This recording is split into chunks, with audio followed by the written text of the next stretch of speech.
The whirring of the sewing machine was a familiar lullaby in my life. Here at the Whispering Silk, my atelier, white fabric whispered secrets of upcoming weddings, and lace sighed with anticipation of a lifetime of love. But today, the rhythmic hum did little to soothe the knot forming in my stomach. John, my ever-supportive husband, poked his head through the doorway, a mischievous glint in his eyes. "Heard the news from Sarah?" I sighed, threading a needle with practiced ease. "About Beatrice's 4th rodeo down the aisle?" "Yeah, Sarah spilled the beans this morning." Beatrice, John's older sister, was a walking contradiction. Dressed head to toe in designer labels, she exuded an air of entitlement that could curdle milk. Her marriages, however, were a different story, 3 quick trips down the aisle and even faster exits, leaving a trail of bewildered ex-husbands in their wake. John chuckled. "Brace yourself, Ames. Knowing B, that woman wouldn't know the meaning of reasonable if it bit her designer purse." I snorted. "You're telling me. Remember the meltdown she had over the shade of taupe for her bridesmaid dresses? It was like the apocalypse was upon us." The memory still made me roll my eyes. Beatrice had a knack for turning even the most mundane detail into a 5-alarm fire. Just then, the doorbell chimed, its shrill ring shattering the peaceful hum of the workshop. John raised an eyebrow. "Early for an evening fitting, isn't it?" I exchanged a look with him, a silent premonition hanging heavy in the air. "Let's just say," I muttered, heading towards the door, "I wouldn't be surprised if a certain someone decided to grace us with her presence a little early." Swinging the door open, I was greeted by the sight of Beatrice, her perfectly manicured nails tapping impatiently against a Louis Vuitton clutch. Her lips were pursed in a disapproving line, a stark contrast to the bright, eager faces of the brides-to-be who usually graced my doorstep. "Amelia," she drawled, her voice dripping with condescension. "Lovely to see you. I trust you've cleared your schedule for the next few months." I forced a smile, my teeth gritting together. "Actually, Beatrice, I have quite a few brides already booked in." Yes, darlings in their first weddings," she interrupted, waving a dismissive hand. "But this, my dear, is my 4th. A milestone occasion. Surely you wouldn't deny your own sister the privilege of having you design her dress?" Sister-in-law might be a generous term for Beatrice. We tolerated each other at best, and the thought of spending months working on her wedding dress filled me with dread. "Of course, Beatrice," I gritted out, forcing a smile that felt more like a grimace. "But designing a wedding dress is a meticulous process, it takes time and—" Beatrice cut me off with a haughty sniff. "Time is money, darling, and I'm more than willing to pay for your expertise." Her voice dripped with sarcasm, the implication clear. She considered my talent a mere service, not an art form. "Actually, Beatrice," I began, a steely resolve forming in my chest. "My usual fee for a wedding dress of this caliber is $5,000. "Absolutely outrageous," she sputtered, clutching her pearls in mock horror. "For a simple dress for a 4th wedding? Come on, Amelia, be reasonable." "Beatrice," I said, my voice firm, "the intricacy of the design, the quality of the fabric, these all factor into the price." She scoffed. "Intricacy? Honey, I'm thinking simple elegance. Maybe a touch of lace, some pearls, a white fabric, nothing too over the top, you know, considering it's not exactly my first rodeo." My jaw clenched. "White for a 4th wedding isn't exactly simple elegance, Beatrice. Perhaps a more understated color would be more appropriate?" A dangerous glint flickered in her eyes. "Don't even think about suggesting that dusty rose monstrosity you foisted on Sarah. White is the color of purity, Amelia, and purity is exactly what I'm aiming for." Purity? The woman had 3 ex-husbands and a trail of broken hearts a mile long. Purity was the last word I'd associate with Beatrice. "Look, Beatrice," I sighed, trying a different approach.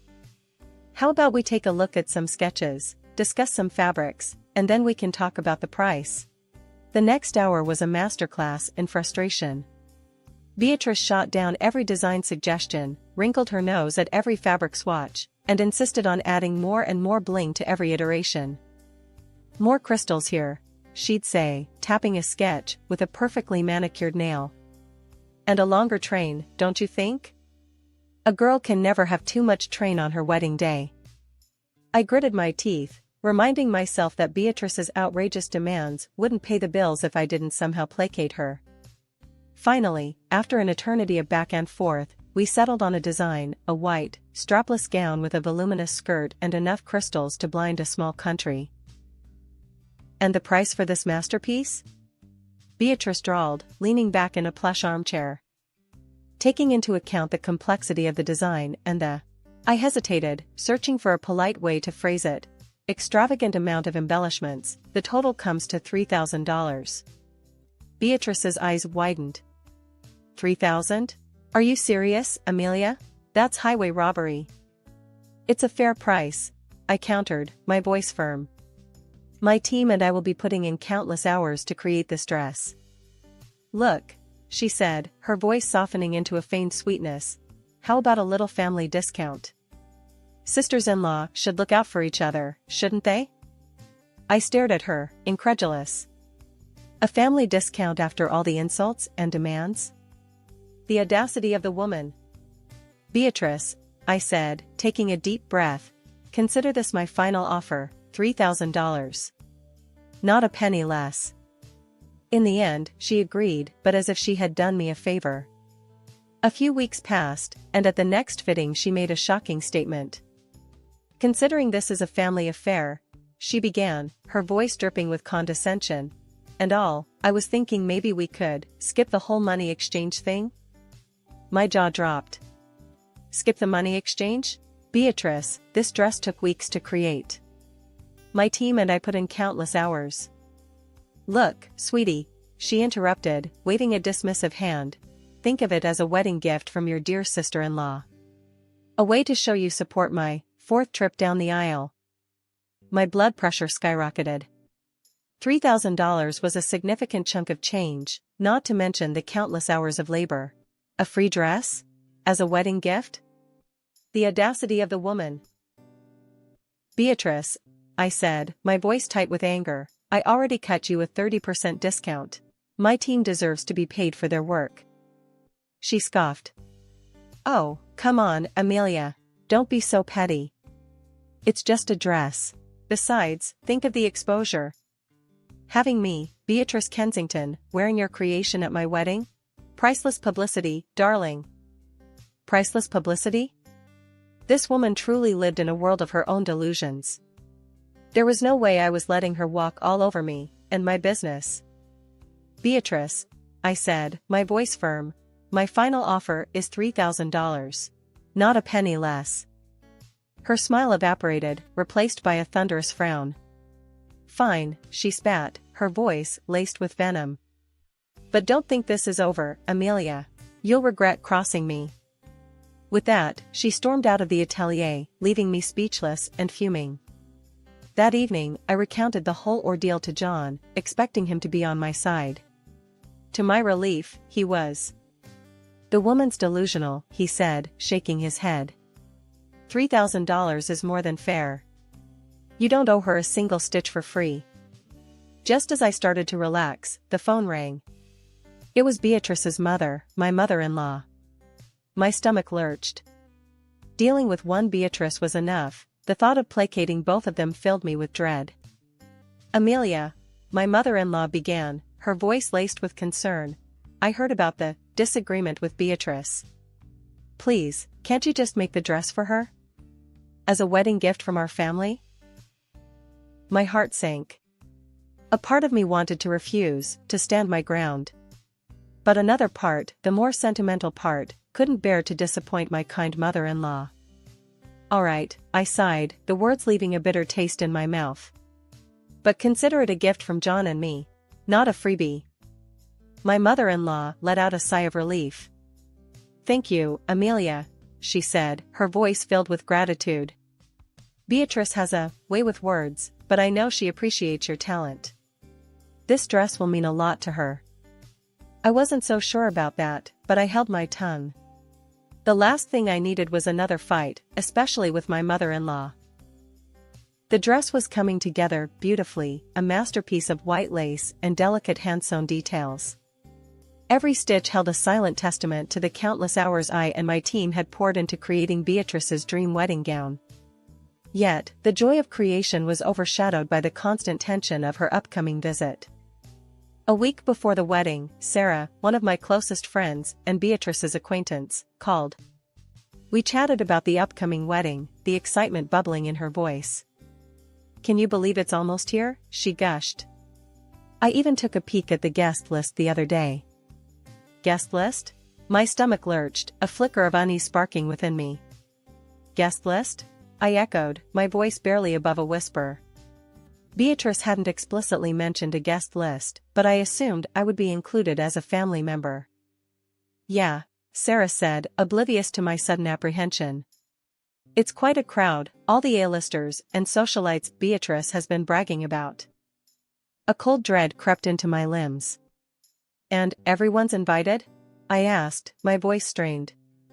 "Everyone who matters, of course," Sarah replied casually. Then, sensing a shift in my tone, she added, "Why, Amelia? Is something wrong?" Unable to hold back the rising panic, I blurted out, "Am I on the list, Sarah?" Silence stretched on the other end of the phone.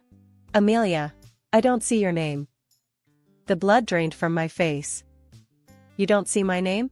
I repeated, the words hollow and disbelieving. A wave of sympathy washed over Sarah's voice.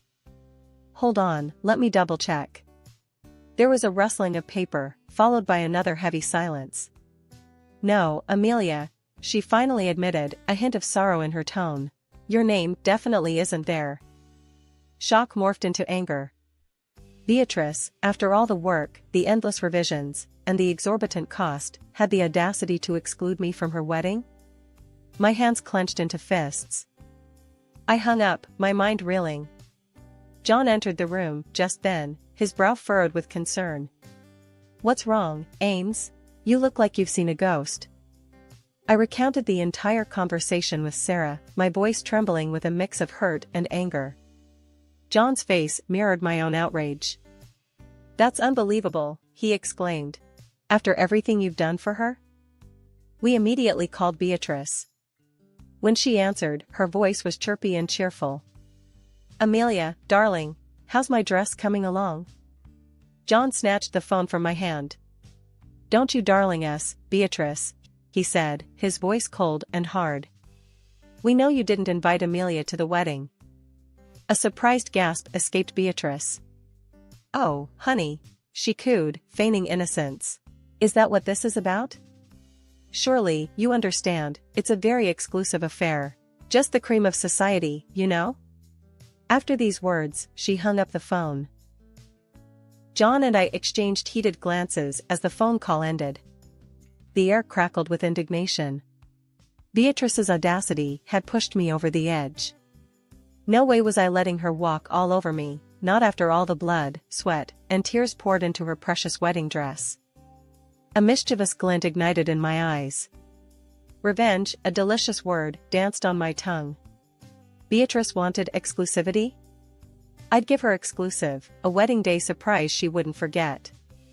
The final fitting arrived, and Beatrice sashayed in, a whirlwind of fake smiles and designer sunglasses. This time, however, her usual demands were replaced by a nervous impatience. The wedding was 2 days away, and the pressure was clearly getting to her. "All right, darling," she cooed, inspecting the dress with a practiced eye. "Let's get this over with. I haven't got all day." The final fitting unfolded like a carefully orchestrated play. Beatrice, bless her oblivious heart, preened and fussed, demanding the most insignificant alterations.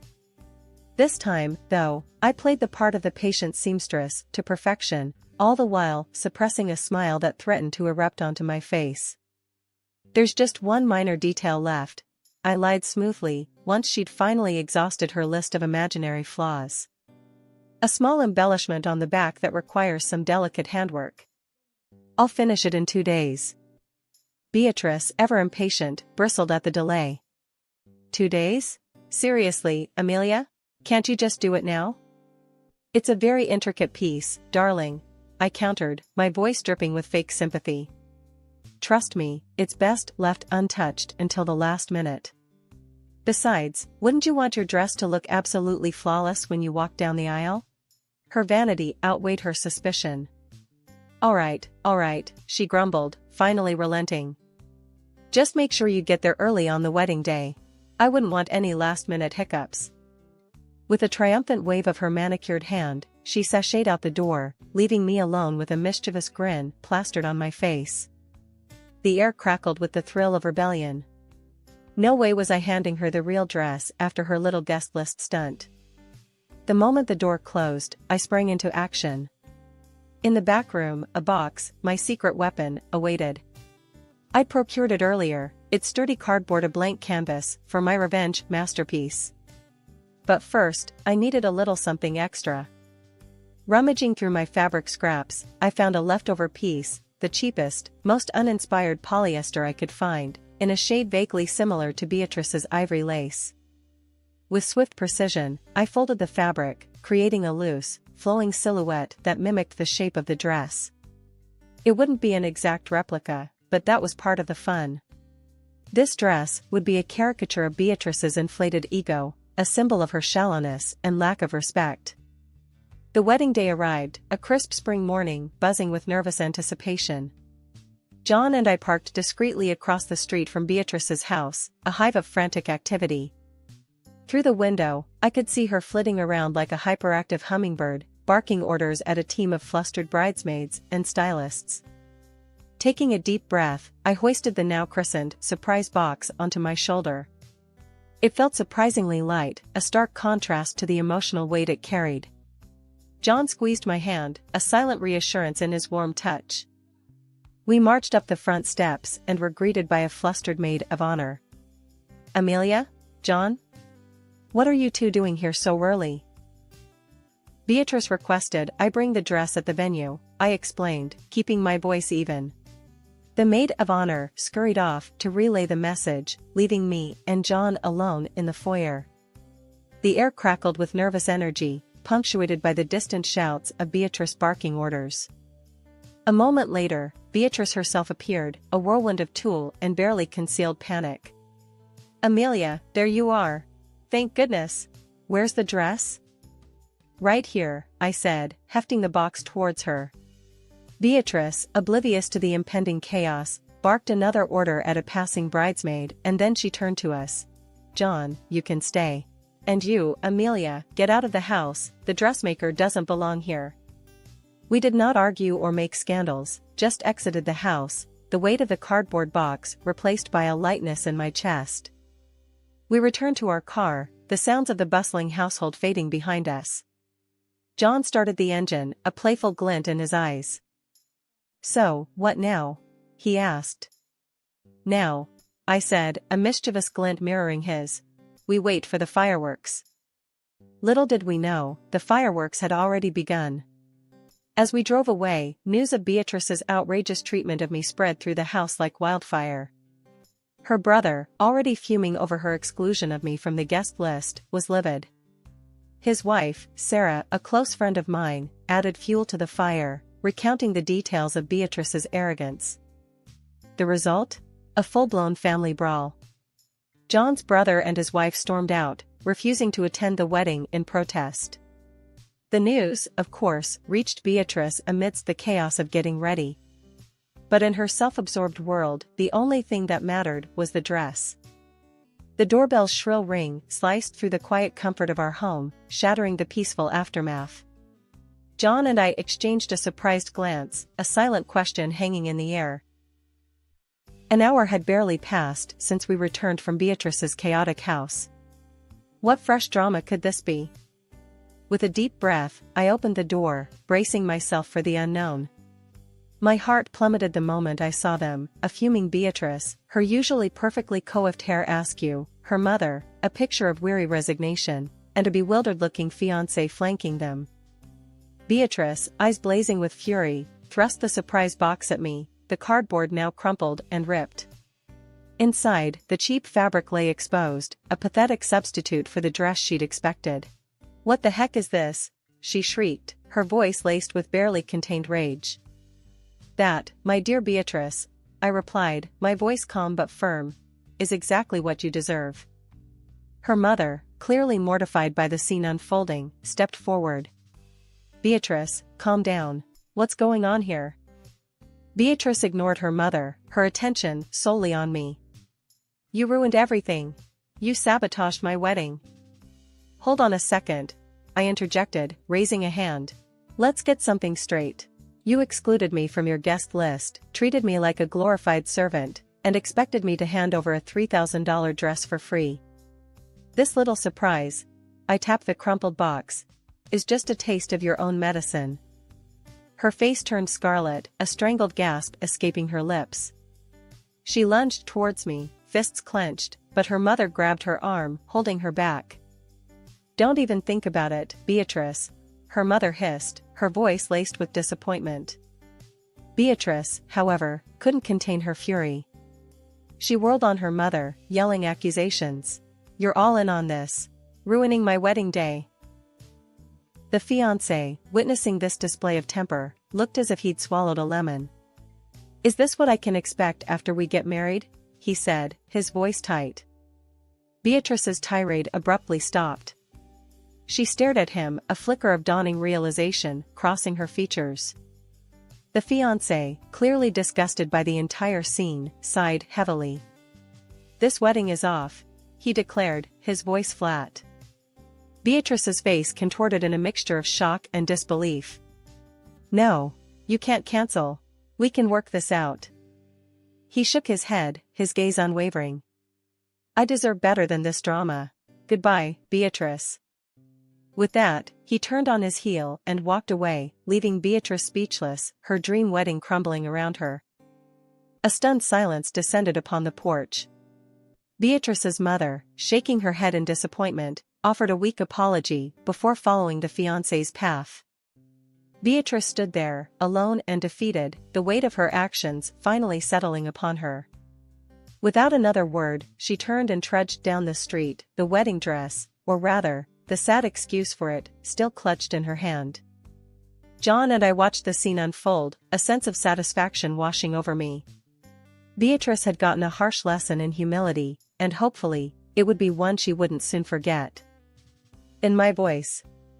Sometimes, a little cardboard box is all it takes to set things straight. As the last rays of the setting sun painted the sky in fiery hues, my phone buzzed. It was Sarah, her voice laced with a mixture of amusement and disbelief. "Amelia, you won't believe the latest," she exclaimed. Beatrice went full meltdown on the wedding organizers. John and I exchanged a surprised glance. The drama, it seemed, wasn't over yet. "Meltdown?" I echoed, bracing myself for another story of Beatrice's self-absorption. "Apparently," Sarah continued, "she refused to pay them a dime since the wedding didn't happen. Caused a huge scene, yelling and screaming. The poor organizers had to call the cops." My jaw dropped. Beatrice, in her blind rage, had managed to turn a personal disaster into a public spectacle. The image of her arguing with the police was almost comical, if not a little sad. "Did they arrest her?" I asked, a morbid curiosity flickering within me. "Not exactly," Sarah chuckled. "But they issued her a hefty fine for disorderly conduct. Apparently, she wasn't too happy about spending her wedding night at the police station." John let out a snort of laughter. "Serves her right," he muttered. The following days were a whirlwind of gossip and aftershocks. I reached out to Beatrice's fiancé, offering a sincere apology for the way things had ended. To my surprise, he was gracious. "Honestly, Amelia," he said, his voice warm, "I owe you a debt of gratitude. Seeing Beatrice's true colors saved me from a lifetime of misery." Beatrice's mother also contacted me. After explaining the situation in detail, I saw a glimmer of understanding in her eyes. The ordeal had clearly taken its toll on her, and a heavy silence hung between us before she spoke. "I apologize for Beatrice's behavior, Amelia," she said, her voice strained. I should have done more to rein her in. It's not your fault, I replied gently. As for Beatrice herself, she became a social pariah. Humiliated and ostracized, she packed her bags and left the city, unable to bear the weight of her own actions. John and I, on the other hand, reveled in the newfound peace. The experience had brought us closer, a shared victory against arrogance and entitlement.